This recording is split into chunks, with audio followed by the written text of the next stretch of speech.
नमस्कार। आज हम एक काफी चर्चित राजनीतिक घटना पर गहराई से बात करने वाले हैं। ये मामला है कांग्रेस नेता राहुल गांधी की कोलंबिया यात्रा का, और वहां उन्होंने कुछ ऐसे बयान दिए जिन पर भारत में खासकर बीजेपी की तरफ से बहुत तीखी प्रतिक्रिया आई है। तो हमारे पास इस पूरी घटना पर जो बयान दिए गए, जो प्रतिक्रियाएं आई, उस पर एक विस्तृत न्यूज रिपोर्ट है और उसका विश्लेषण भी है। हाँ, तो आज इस चर्चा का मकसद यही समझना है कि राहुल गांधी ने असल में कहा क्या था, उनकी बातों के पीछे का संदर्भ क्या था, फिर बीजेपी और कांग्रेस ने जो कहा उसके पीछे क्या तर्क है, और हाँ, इस पूरे मामले का मतलब क्या है। चलिए जरा इसे खोलकर समझते हैं। तो पहले ये कि हुआ कहाँ और कब। राहुल गांधी दक्षिण अमेरिकी देशों के दौरे पर थे। करीब 10 दिन का दौरा था और उसी दौरान 2 अक्टूबर को वो कोलंबिया की एक यूनिवर्सिटी है, EIA यूनिवर्सिटी, वहाँ एक कॉन्फ्रेंस में बोल रहे थे, द फ्यूचर टुडे। वहाँ उन्होंने कई बातें कही, लेकिन कुछ खास बातों ने, कह सकते हैं, भारत में राजनीतिक हलचल मचा दी। सबसे अहम बात जो उन्होंने कही वो थी भारत में लोकतंत्र की स्थिति पर। उन्होंने कहा कि भारत में लोकतंत्र पर जो हमला हो रहा है वो देश के लिए सबसे बड़ा खतरा है। उनका सटीक बयान था अंग्रेजी में, the single biggest risk is the attack on democracy that is taken place in India. ये अपने आप में एक बड़ा बयान है, और उन्होंने भारत की एक बड़ी दिलचस्प व्याख्या भी की।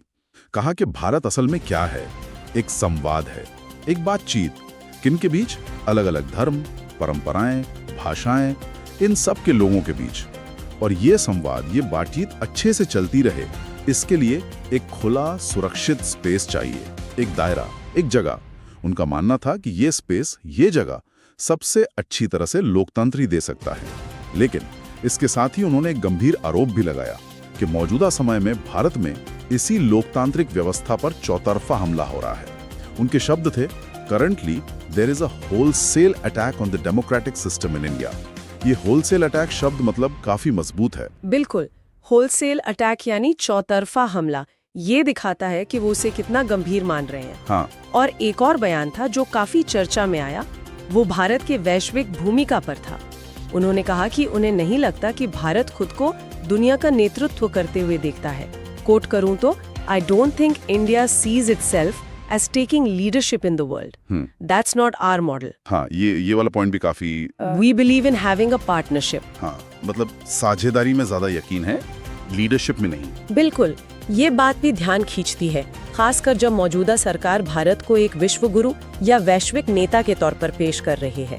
तो ये एक अलग नजरिया है। सही बात है। और अर्थव्यवस्था पर भी उन्होंने कहा, दावा किया कि विकास भले ही हो रहा हो, लेकिन भारत नौकरियां, पर्याप्त नौकरियां पैदा नहीं कर पा रहा है। तो ये कुछ मुख्य बातें थी उनकी।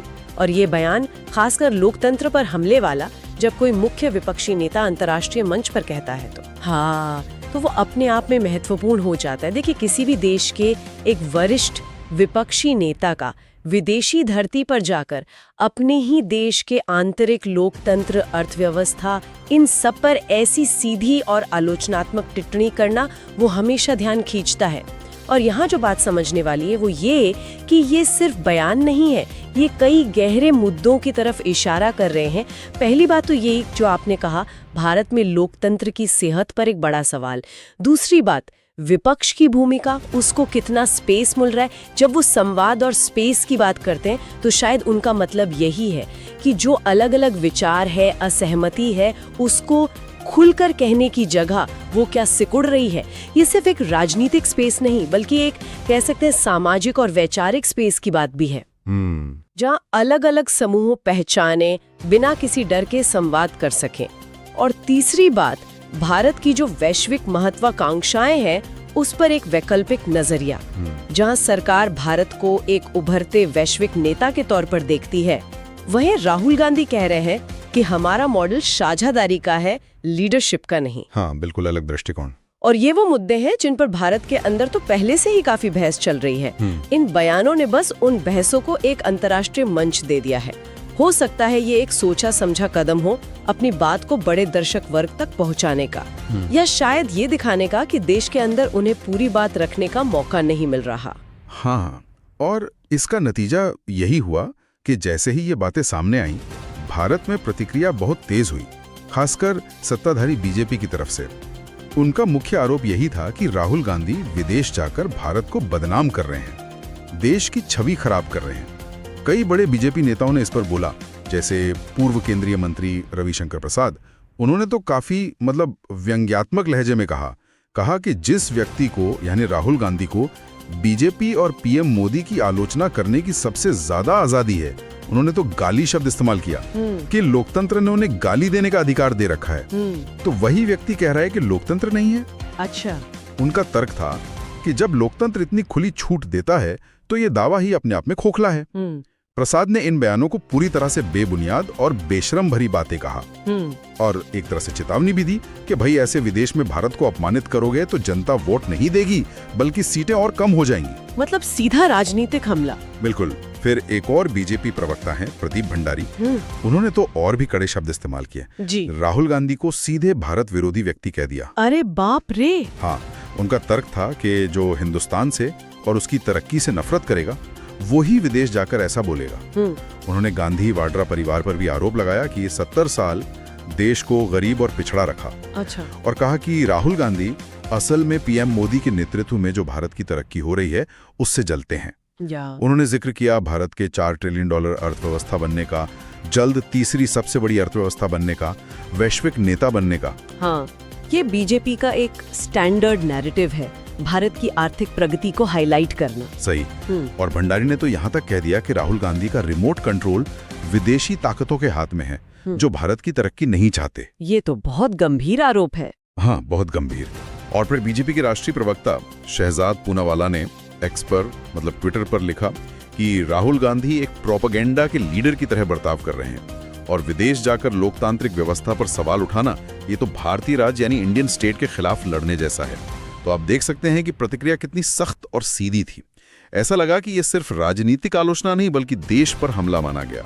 हाँ बिल्कुल, बीजेपी की प्रतिक्रिया में कुछ पैटर्न साफ दिखते हैं, या कह सकते हैं कि एक सोची समझी रणनीति नजर आती है।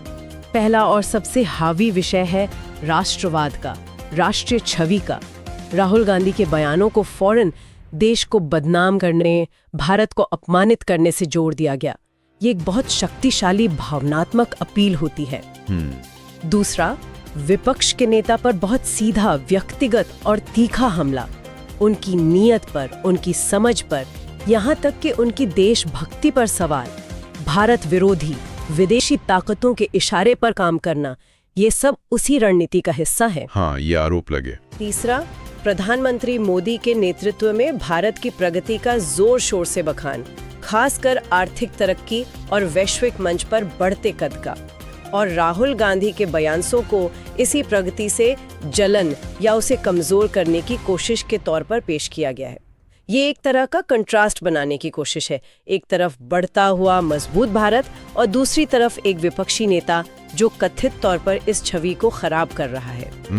ये कंट्रास्ट तो साफ दिख रहा है। और अगर हम इसे थोड़ा और बड़े परिप्रेक्ष्य में देखें तो ये रणनीति अक्सर तब इस्तेमाल होती है जब आंतरिक राजनीतिक आलोचना को कोई अंतर्राष्ट्रीय मंच मिल जाता है। उसे तुरंत राष्ट्रीय अस्मिता यानी नेशनल प्राइड पर हमले का रंग दे दिया जाता है। इससे होता क्या है कि बहस का मुद्दा ही बदल जाता है। लोकतंत्र की स्थिति पर चर्चा करने के बजाय बहस इस पर होने लगती है कि क्या किसी नेता को विदेश में ऐसी बातें कहनी चाहिए थी।